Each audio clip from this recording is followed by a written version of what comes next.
This is a video I've wanted to make for actually quite a while because it directly connects to what I do for my profession. I've learned some really interesting things in my job that I wanted to share with the world, and hopefully this can help some folks out there. So for those who don't know, my main profession is I am an instructor in a post-secondary institute, and I work in a information system security program. And so the students that come into the program, they will graduate with a diploma in ISS. I've been doing that for a number of years now, and I've worked with hundreds of people. There are some things that I have observed in students that really set people apart. You know, there are some people that are going to be hugely successful, and they are demonstrating certain behaviors early on that sets them up for success. And then there are some behaviors that are sort of learned that come from maybe high school or other situations in life that are not particularly helping. What I'm going to talk to you today is how to actually hack your education. The first thing that it might seem really obvious, and some of this is going to seem like common sense. I've learned that not everything is common sense. And the very first thing that you should do if you're going to actually hack your education is attend class. All right, I know that might be like, duh, Andrew. I've worked with hundreds of people. I've seen people fail a class. I've seen people get 100% in a class. So if I take all the students that I've worked with over the years, and I think about what are some of those factors that made a student fail a class as opposed to getting perfect in class, it usually comes down to attendance. There is a connection. So there is a direct correlation between actually attending a class and hearing the content and being able to understand the content and pass assessment, whatever that assessment might be. Maybe that's an exam, maybe that's a project. And if you think about it, you're paying hundreds and thousands of dollars to attend a class. So when you don't attend a class, you're kind of throwing money away a little bit, okay? And I always feel a little bit sad when I see a student just never attend a class. And if they don't want to be in the program, then that's fine. However, there are people waiting to actually be in the program, and so it doesn't seem super fair to the people that really, really want to be there if you're not going to want to be there either. Okay, security is not for everybody, and sometimes the first semester of college is kind of like that discovery phase where you're like, well, maybe I don't want to be doing this, and that's okay. It's an expensive lesson, but it is an important lesson regardless. There are some outliers. So sometimes I have students that never come to class. Okay, I can't force people to come, and they still get really good grades. Okay, that's not the norm. That's an anomaly.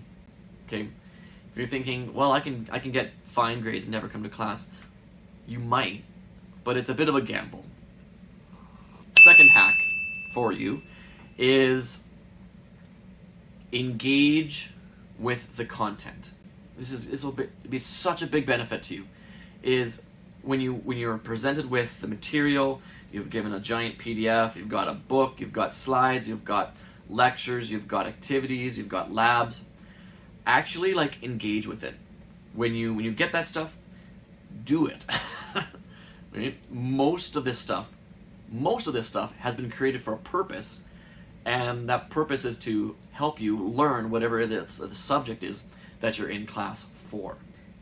Engaging is sort of an active thing. Okay, you have to actually do it. You have to put your hands on it. You gotta think about it.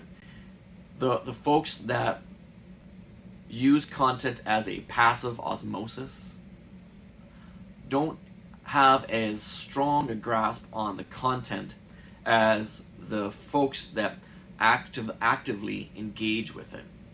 Now, I'm fully aware that the college or the university or the wherever you are, or maybe you're online, whatever, is vastly different from each other. Like, there's so many different styles of secondary, post-secondary education. For me, in my institute, the classroom sizes are like 36 to 40, and so I can get to know everybody's name, and I can talk to people. It's still pretty busy, but I can still have that kind of back and forth relationship, which is really nice. Now, you might be in a university where you're like one of 500, and so your professor isn't going to actually know you. Hack number 3 for your education: ask questions. That's the hack. That's active engagement. If there's something that doesn't make sense, put your hand up and ask the question. I personally don't care if one person is asking hundreds of questions during the entire lecture. The reason for that is that that person is brave enough to ask the question. That question that they've got there is probably something that somebody else in the audience wants to ask, but they're just not brave enough to ask the question. This is your education. You're the one that wants to get a job. So you have to take the bull by the horns and actually engage and ask questions, okay? Another thing that a positive benefit of actually talking with your professor and your instructor is we get to know you, and that's actually really important.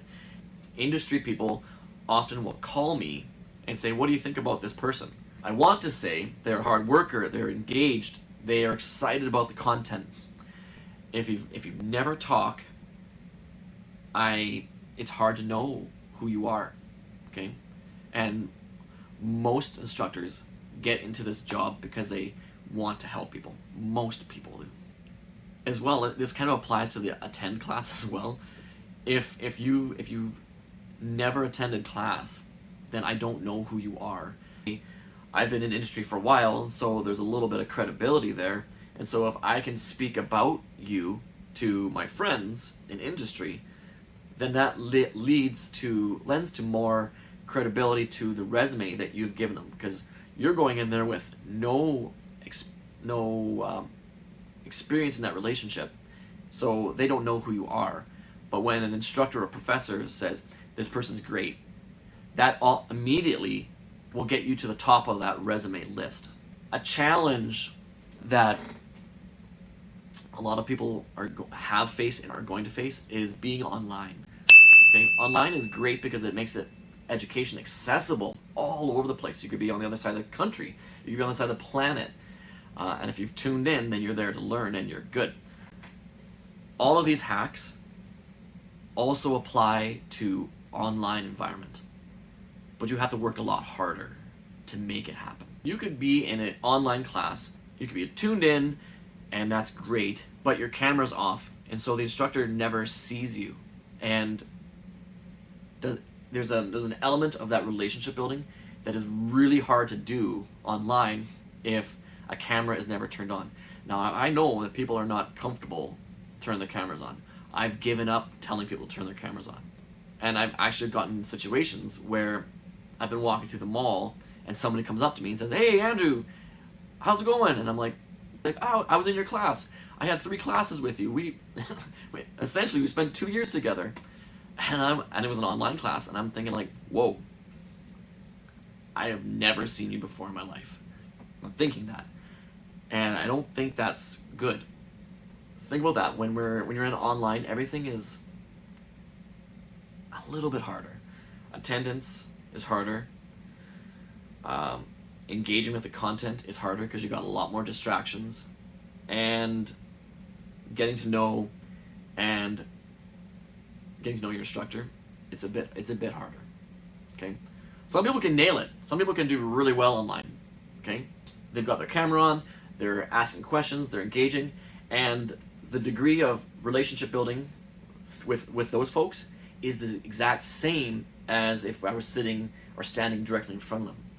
But the people online had to actively do that. Intentionality online has to be through the roof in order to be successful with online education.